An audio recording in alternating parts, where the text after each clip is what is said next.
Halo anak-anak, apakah kalian masih ingat mengenai kalimat majemuk? Hari ini kita akan mempelajari kalimat majemuk bertingkat. Sebelumnya kalian sudah mempelajari kalimat majemuk setara. Nah, kita coba ulang sedikit ya.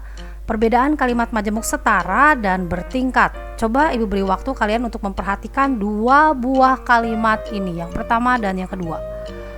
Ya, untuk kalimat yang pertama, kalau kita buat jabatan katanya, ini terpisah. Kalimat pertama dan kalimat kedua ini terpisah. Tidak ada induk kalimat, tidak ada anak kalimat.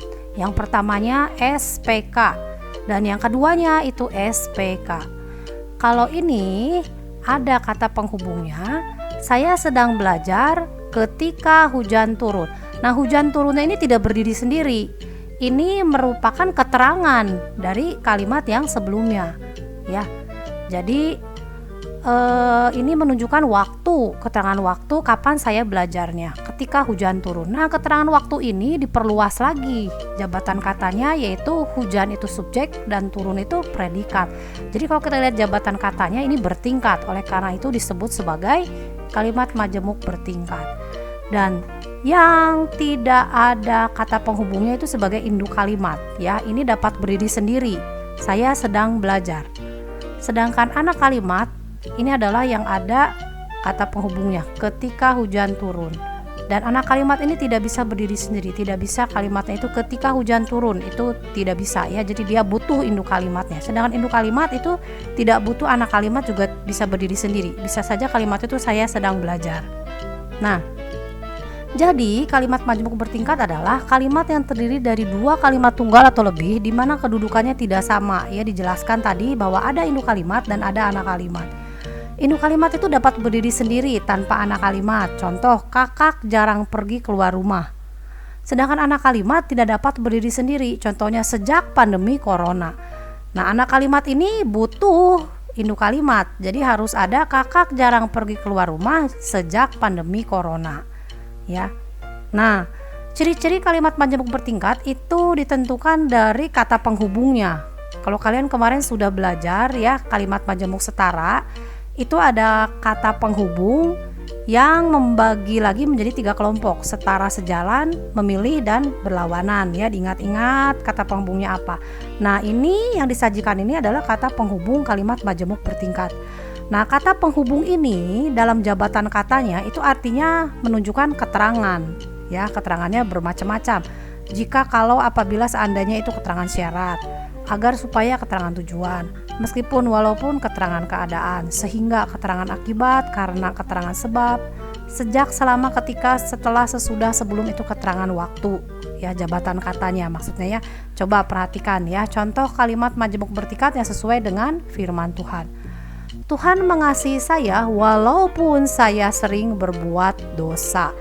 Nah, ini induk kalimatnya. Anak kalimatnya ini, walaupun saya berbuat dosa, itu menunjukkan keterangan keadaan. Ya. Nah, dan keadaan ini diperluas lagi menjadi saya subjek, berbuat predikat, dosa itu objek. Jadi ini disebut kalimat majemuk bertingkat. Lalu ini, meskipun badai silih berganti dalam hidupku, ya, dalam lagu itu ya, ku tetap cinta Yesus selamanya. Nah, itu kalimat majemuk bertingkat ya.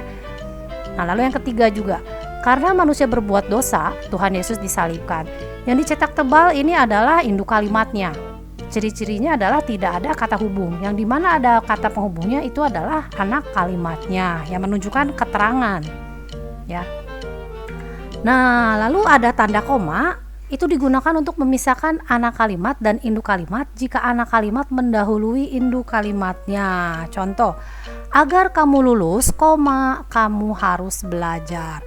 Di sini anak kalimatnya berada di depan induk kalimat maksudnya ya. Kalau anak kalimatnya di depan itu harus ada koma. Namun kalau anak kalimatnya di belakang, misalnya kamu harus belajar agar kamu lulus, itu tidak perlu diberi koma, tidak apa-apa. Ya, ini jabatan katanya menunjukkan keterangan syarat. Nah, contoh membuat kalimat majemuk bertingkat. Ya, di sini ada 2 kalimat tunggal. Saya dapat ikut camping ke gunung. Saya harus menjaga kesehatan tubuh.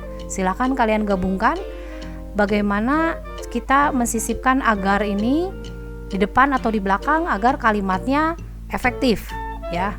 Nah, Boleh agarnya di depan. Agar dapat ikut camping ke gunung, saya harus menjaga kesehatan tubuh. Jangan dibalik, jangan agar saya harus menjaga kesehatan tubuh, saya dapat ikut camping ke gunung ya. Jadi hati-hati dibaca kembali ya saat sudah menyatukan kalimat tersebut. Nah, jangan lupa diberi koma karena anak kalimatnya berada di depan. Atau nah ini jabatan katanya ya. Atau saya harus menjaga kesehatan tubuh agar dapat ikut camping ke gunung. Induk kalimatnya yang mana? Anak kalimatnya yang mana? Pastinya kalian sudah paham ya. Induk kalimatnya itu adalah saya harus menjaga kesehatan tubuh. Anak kalimatnya agar dapat ikut ke camping ke gunung. Di mana ciri-cirinya ada kata penghubung. Lalu yang kedua, sejak. Saya belum lahir, toko roti Bapak sudah terkenal. Nah, bisa dua kemungkinan ya. Toko roti Bapak sudah terkenal sejak saya belum lahir. Atau sejak saya belum lahir, toko roti Bapak sudah terkenal. Yang mana induk kalimat dan anak kalimatnya? Ya, induk kalimat yang diberi warna merah dan anak kalimat yang diberi warna hijau ya. Semoga bisa kalian pahami ya. Nah, ubahlah menjadi kalimat tunggal kalau yang ini. Dia sering terkena mah karena tidak sarapan. Nah, di sini dia sering terkena mah. Kalimat tunggal yang keduanya dia tidak sarapan. Anak-anak hati-hati dalam membuat kalimat tunggal. Banyak kemarin yang dia sering terkena mah. Lalu yang keduanya hanya tidak sarapan.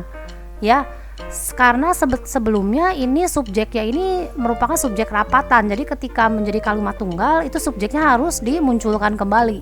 Karena yang namanya kalimat itu ciri-cirinya harus ada subjeknya. Kalau hanya tidak sarapan itu bukan kalimat ya, jadi harus ada subjeknya. Subjek dan predikat itu baru kalimat.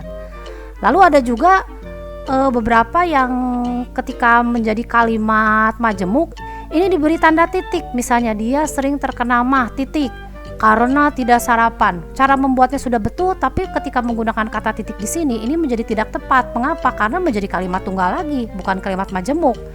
Ya, jadi hati-hati ya kalau mau menggunakan tanda koma. Nah, anak-anak coba perhatikan ya, jika misalnya ada kalimat saya sedang belajar ketika paman datang. Pertanyaannya, yang mana yang menjadi induk kalimat? Nah, yang benar adalah saya sedang belajar. Dan anak kalimat ketika paman datang ya, yang ada kata penghubungnya. Lalu kalimat tunggalnya saya sedang belajar, paman datang. Ya. Nah, anak-anak saatnya tes diberikan melalui WhatsApp Ibu Cencen ya. Disebut kalimat apakah yang memiliki ciri-ciri di bawah ini? Yang pertama, kalimat yang tidak dapat berdiri sendiri. Lalu ciri-ciri yang kedua, kalimat yang merupakan perluasan keterangan pada kalimat majemuk. Ya, ini bukan dua pertanyaan, satu pertanyaan. Jadi jawabannya hanya satu jawaban dari dua ciri-ciri ini. Silakan kirim ke WhatsApp dengan format nama kelas, misalnya 5A_7 atau 5B_15 seperti itu ya. Ditunggu hari ini. Nah, anak-anak, apakah saya sudah mampu untuk membedakan kalimat majemuk setara dan kalimat majemuk bertingkat? Apakah saya mampu menyebutkan kata hubung dalam kalimat majemuk bertingkat? Kapan menggunakan tanda koma pada kalimat majemuk bertingkat? Dapat membedakan induk kalimat dan anak kalimat. Jika kalian memahami 4 poin ini, artinya kalian sudah menguasai materi ini. Jika masih ada yang belum paham, silakan saksikan kembali video ini ya. Baik anak-anak, terima kasih atas perhatiannya dan Tuhan Yesus memberkati.